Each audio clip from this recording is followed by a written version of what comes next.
আসসালামু আলাইকুম রহমতুল্লাহি ওয়াবারাকাতুহু।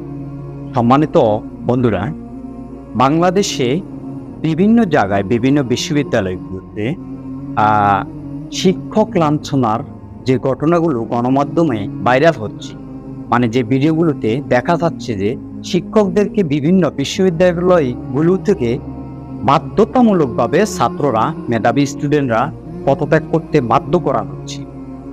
এই বিষয়টা নিয়ে সামান্য একটা কথা বলতে চাচ্ছি। সেটা হচ্ছে, একজন শিক্ষক, তিনি হচ্ছেন জাতির গঠনের কারিগর। একটা সুস্থ মস্তিষ্ক, একটা মেধাবী জাতি, একটা সুস্থ দেশ গঠনের কারিগর হচ্ছেন শিক্ষক। একজন শিক্ষকের প্রতি আমাদের সর্বোচ্চ সম্মান থাকা উচিত। আমরা আমাদের বাবা মায়ের পরে আমরা আমাদের শিক্ষককে দেখি। শিক্ষককে আমরা আমাদের বাবা মায়ের সমতুল্য মনে করি, আমাদের অভিভাবক শিক্ষক। সম্মানিত বন্ধুরা, আমি আমার ব্যক্তিগতভাবে আমি আমার সমস্ত শিক্ষকের প্রতি, প্রাইমারি থেকে শুরু করে মক্তব থেকে শুরু করে এই পর্যন্ত আমি আমার সমস্ত শিক্ষকের প্রতি সম্মান শ্রদ্ধা উভয় রাখি।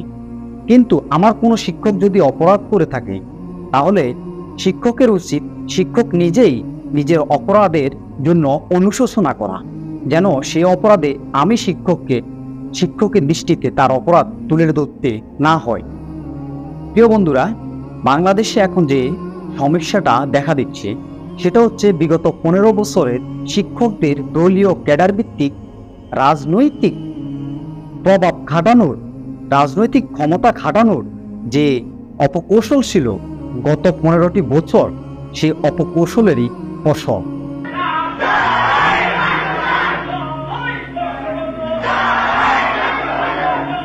কোনো শিক্ষক যদি সুষ্ঠুভাবে, সুন্দরভাবে তার শিক্ষার্থীদেরকে পরিচালনা করে, শিক্ষাদান করে, তাহলে সেই শিক্ষক কখনো লাঞ্ছনার শিকার হওয়ার মতো পরিস্থিতিতে পড়বে বলে আমার মনে হয় না।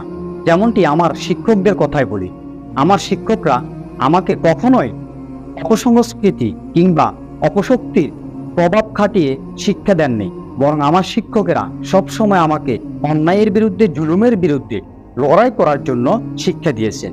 সেই আমার শিক্ষকরা আমার কাছ থেকে কখনোই বিন্দুমাত্র লাঞ্ছনার শিকার হবেন না।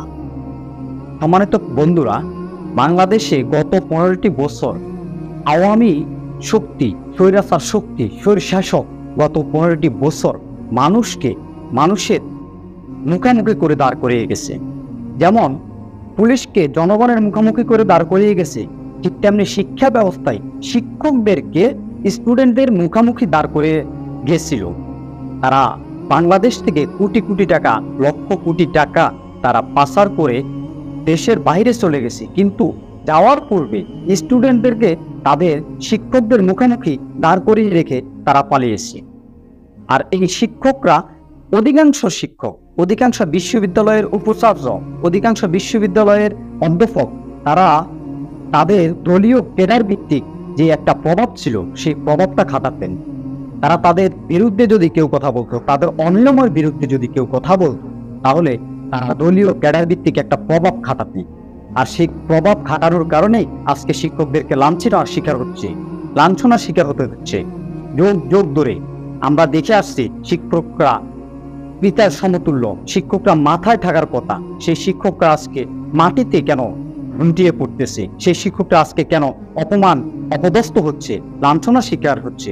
এই লাঞ্ছনা শিকার হওয়ার একটাই কারণ, সেটা হচ্ছে গত 15টি বছর যে শিক্ষকরা মানুষের মাথার উপরে ঢাকা থেকে নিজেকে মহা কিছু ভাবত, নিজেকে ক্ষমতার প্রবল শক্তি দেখিয়ে, ক্ষমতার শক্তি দেখিয়ে, রাজনৈতিক শক্তি দেখিয়ে নিজেকে প্রতিষ্ঠিত করে রাখত, নিজের দাপট দেখাতো, সেই শিক্ষকরা আজকে লাঞ্ছনার শিকার হচ্ছে।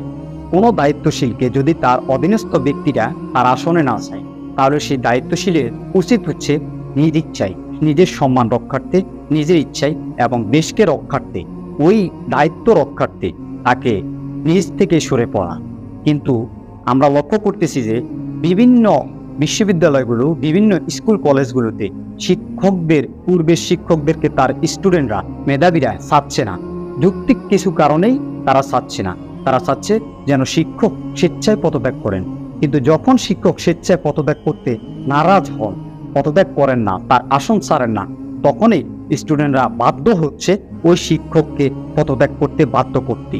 আজকের এই পরিস্থিতি থেকে সমস্ত শিক্ষক নয় শুধু, সমস্ত স্টুডেন্ট নয় শুধু, সমস্ত দেশবাসীকে লক্ষ্য করা দরকার এবং তাদেরকে এখান থেকে শিক্ষা নেওয়া দরকার যে ভবিষ্যতেও যে সরকারি ক্ষমতায় আসুক, যারাই ক্ষমতা চালাক, যারাই দেশ চালাক, তাদের চামচামি করে রাষ্ট্র কিংবা তাদের চামচামি করে নিজের দায়িত্ব কর্তব্য পালন করার কোনো প্রয়োজনীয়তা নেই।